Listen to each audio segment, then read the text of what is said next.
Hi guys! Today nga gagawa ulit tayo ng ating hair remedy para sa ating hair damage, hair loss, at splits end at dryness ng hair. So ayan, kumuha ko ng aloe vera, atin na nga nakuha at aking huhugasan. So ayan, makikita nyo, dapat malinis bago i-apply sa ating hair scalp. So ayan nga, binabalatan ko na para makuha natin ang pinaka-slimy niya. So medyo madami-dami rin akong nakuhang aloe vera dahil nga sa mahaba po ang ating buhok para magkasya siya. So ayan, balatan lang natin siya para makuha ang slimy. Medyo matagal nga lang din ang pagbabalat, tsagaan nga lang din, pero ito naman talaga ay herbal. So hindi nyo kailangang mag-alala kung i-apply nyo to sa inyong buhok at inyong scalp. Kasi alam naman natin ng aloe vera ay good for the hair. So ayan, kumuha na nga lang din ako ng yung paper plate para nga naman hindi na ako gumamit at hindi na ako maghugas pa. Ayan nga, kinukuha ko na yung slimy, yung pinakagitna niya. Yan po ang ating i-apply sa ating hair. Actually, this is my second time na ginawa ko to. Kasi nga yung hair nga po natin ay nung pinakulot natin ang laylayan ay talaga namang na-damage. At kapag sinuklay ko nga talaga ay halos mauubos na. So kailangan nating ma-prevent, baka naman tayo yung makalubo. So ayan, at talagang na-damage nga. Kaya nga patawa-tawa ako dyan. May kamaritis nga ako dyan sa isang cellphone na nanonood sa akin. So ayan, marites tayo. At bakit nga daw hindi pa ako pumunta ng parlor, doon na lang ipaayos, dahil ngayon wala ho tayong pambayad at tayo ay mahirap lamang, kaya tayo na lang ang gumawa. So makikita nyo may mixture po yan. Ano ang inilagay ko dyan? So naglagay po tayo dyan ng aloe vera, naglagay din tayo dyan ng cream silk, yung stand down straight, at naglagay po tayo ng suka. Yun lang po ang minix ko dyan. Pagkatapos minix ko yung slimy at ini-apply na nga. So ayan, siguraduhin maganda ang pagkaka-apply sa buhok, lalo na sa scalp, para nang sa ganon makuha ng scalp natin ang vitamins ng aloe vera at patibayin nga ang mga trends ng ating buhok.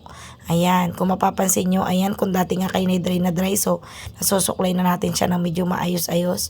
Normal lang talaga na may maglalagas kang buhok kasi once na sinuklay mo siya ng basa, syempre magbuhol-buhol, normal lang yan. So ayan, nakikita nyo, very smoothie na siya.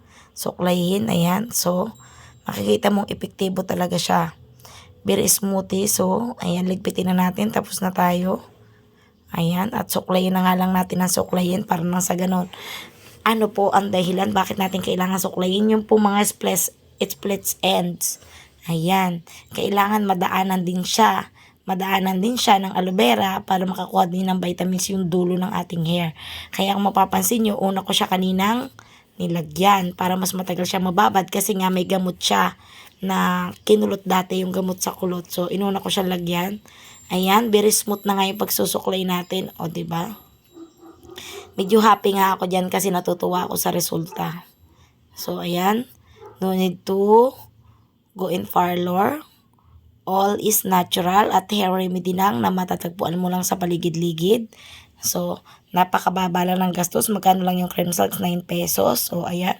Tumayo na nga ako kasi nahihirapan akong suklayin ang buhok ko sa baba kasi nga medyo mahaba. So, ayan. Oh.